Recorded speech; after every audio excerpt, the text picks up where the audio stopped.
Wow. Oh, boy. How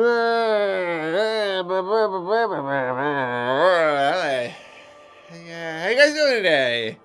How you guys doing today? Hope you're doing well. Hope you had a nutritious breakfast. Hope you slept well. Here's the thing. So Nintendo just dropped a little bit of video on the YouTube channel / social media. Little video. Oh, development update for Metroid Prime 4. Oh, what's this going to be? A trailer or something? Some exciting news? Maybe? An announcement for Metroid Prime Trilogy? No. Shinya Takahashi came on and he says, hey everybody, hey, we know you really are looking forward to Metroid Prime 4. Here's the thing though, we scrapped everything that they'd been working on and we're starting over. We weren't happy with how it was going, so we scrapped everything and we're starting over and giving it to Retro Studios. And Kensuke Tanabe was a producer. He was already going to be the producer. He's going over there too. Him, game, Retro Studios. Starting over. That's what's happening. That's more or less what he said. Wow, that's a lot to process. I tell you, it's a lot to kind of hit you in the face when you wake up in the morning, you pick up your phone. That's the first thing that you see is just that. Hello, good morning. Metroid Prime 4 starting over. Which, it's rough. So let's talk a little bit about the timeline here. You know, there's good and bad in this whole situation. I will talk about both. On the bad side, that stinks. That stinks. That's a thing that is not a fun thing to hear. On the bad side, especially because this is my own. I don't know what the status of the development actually was, but this is basically right when I started to enter into a zone where I anticipated an update would come at any time. You know what I mean? Before now, even at the Game Awards, just pretty much all of last year, I was it's possible, but it didn't quite feel likely. But I kind of it was just my own personal okay, going into 2019 is finally the time when we might start hearing, we might not, but that's when I wouldn't be surprised. I wouldn't be oh, I'm surprised by how early it is. So whatever Nintendo Direct ends up coming first this year, that was the first one that I was going to be okay, I'm actually waiting for it now. And so that's a bummer that's exactly exactly when they decide to tell us about this. And it's rough because they've been working on it for, if they announced it at E3 2017, that means if you imagine they'd been working on it for a while before that, maybe half a year, that means we're at the 2-year mark, which is pretty lengthy, which is a pretty significant amount of time through development. So it's wow, we're really getting there. Now it's time for trailers. Now it's time for all that. So it's we just reaching, just hitting over that little cusp over and that's timing. That stinks. And of course, now the potential earliest date for it to release. It's rough. It's definitely rough.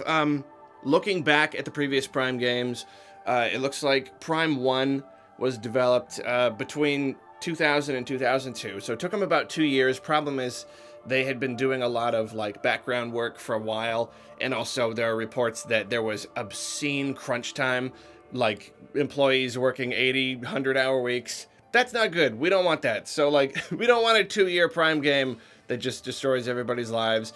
But then Prime 1 to Prime 2 was only 2 years because they already had a lot of the assets. They had the engine and everything. They just had to build a new thing out of it. That makes sense. And then Prime 2 to Prime 3 was 3 years.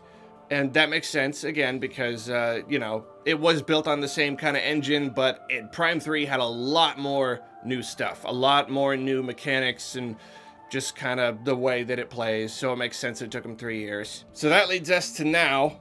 On the bad side, you have the fact that HD development generally just takes a bit longer. I guess, versus GameCube games. Everything is taking longer all the time. And then you have the fact that not even all of the development team at Retro is there anymore. So it's going to be a lot of like learning, probably building from scratch. But then on the good side, maybe they're able to use some of the stuff that the previous team built. It was heavily rumored to be Bandai Namco for a long time. I don't know. It seems basically guaranteed at this point that it was some piece of Bandai Namco kind of forming together to do this. So maybe they can use some of that stuff to give them a little bit of a head start. I'm not really sure. It does still have the same producer. So I don't know. I mean, if he's running the show, who knows? Sorry, I'm trying to just like make little sad noises like just in the middle of my sentences. So we don't really know. It could be, at this point, it feels like 3 years is like the least amount of time it could be. It could be less. I don't know. He did say, Shinya Takahashi did say, essentially this means restarting. If they could have used a lot of what they had before, he probably would have said it a little more lightly. So yeah, I don't know, like, right now it's early 2019, so like 2022, late 2022, maybe even 2023, that is monstrously depressing. And then even more on the bad side, unfortunately. Retro Studios has been working on something else, presumably, for the last 5 years. Like, we haven't heard a peep out of them since Tropical Freeze. They have to have been doing something. Nintendo wouldn't let them just sitting there doing nothing. I mean, there's the idea that maybe they were working on something and then they scrapped it and they have nothing to show for it. I don't really know. Maybe they're 2 seconds away from revealing their next big project. But whatever the case, if it's not done yet, that's probably gonna delay Metroid Prime 4 even more. I mean, like, they can probably afford to give it some of their development team to, like, get started a little bit, but, like, that means maybe full production can't even start yet. Maybe their game they're working on now doesn't come out for a year. Like, I don't even know. Like, so, I don't know. We just don't know how that might be affecting Metroid Prime 4. Woof, that's rough. On the good side, they're getting the old crew back together. They're getting the old team. They're going back to Retro. And that is cool because when they announced Metroid Prime 4, obviously, we're all very excited. It was just the tiniest bit worrisome that it wasn't being done by Retro, just because it's like, I mean, anytime you give a game to a new studio, you just don't know how it's going to be. Especially, like, and one was a Western studio, one was a Japanese studio, so it was just different design philosophies and styles and stuff, so it's just like, is this going to change a whole lot?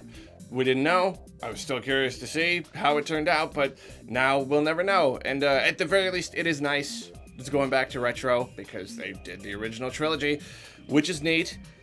But then on the bad side again, Retro Studios is pretty different than it was back with the original games. I actually had a hard time figuring out the specifics or the names of the guys. I guess because the internet is kind of flooded with this new thing, and I don't know, like, I was looking around, and at least in the few minutes I gave myself to research this before running into the studio, I couldn't find what the names of the creative leads / founders of Retro Studios are, but apparently they left the company sometime back, sometime since Metroid Prime 3, which is rough, really rough, because, like, I don't know, maybe they didn't have much of a hand at all in those games, or maybe they were everything. Maybe those games were just, like, maybe half the stuff that went in the games was because of them.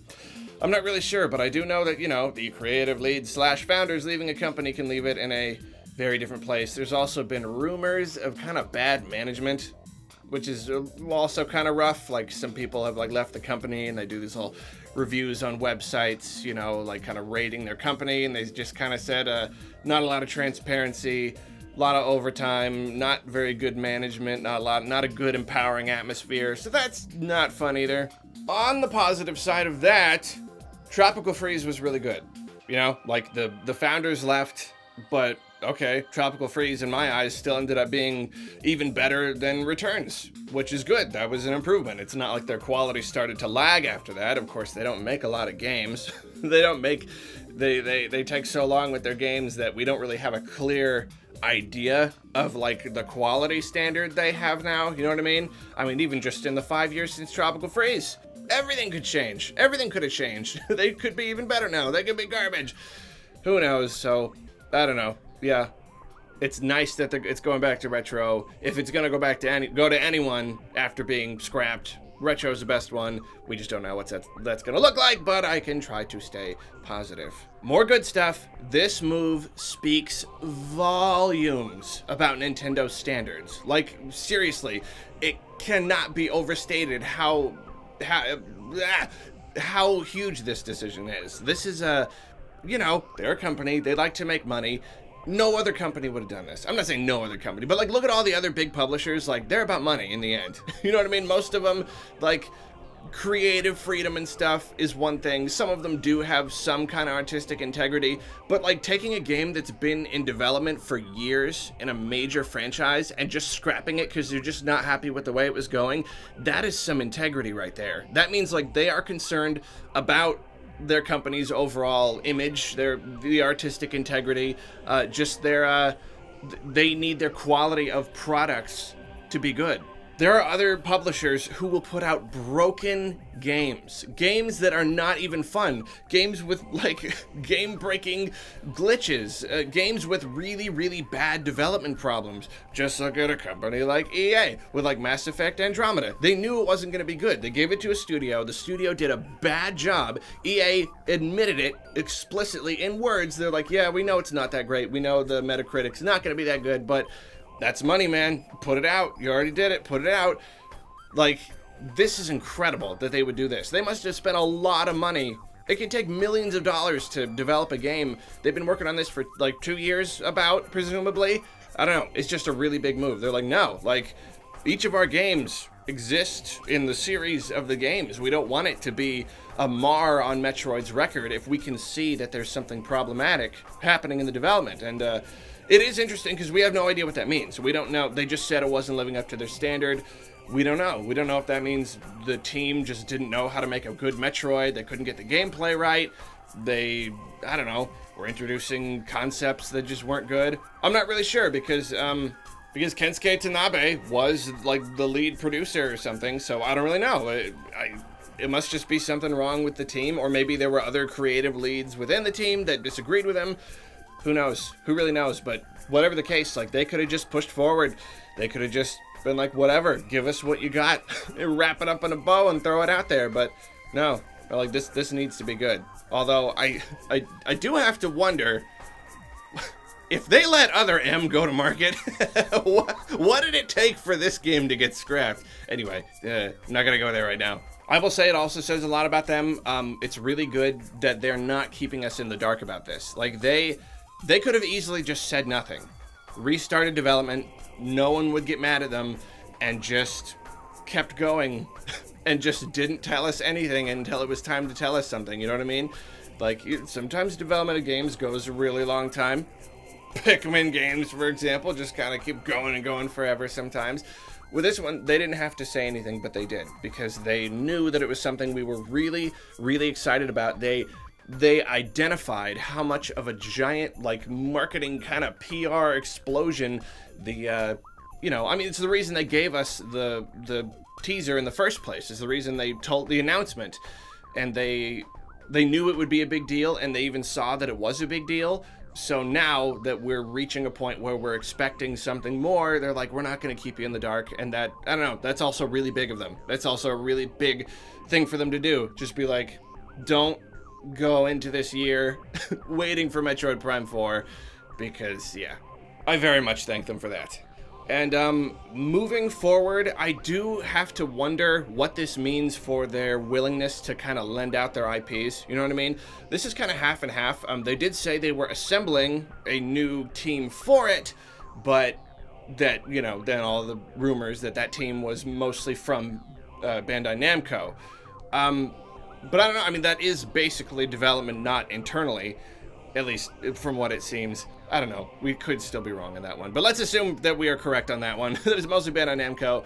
And if it didn't go well, and now they're bringing it back to a second, basically first-party studio with Retro, I I know I've told you this a million times. I have been wanting to make a full video on the idea of them lending out their IPs, and I wonder like if this kind of affects their feelings about that. And it's funny because specifically with Metroid now, you have on this end, you have development not going well and them having to take it back, and then on the end of Mercury Stream and Samus Returns, it went really well. I don't know how well it sold, still a little hazy on that front, but like it reviewed really well.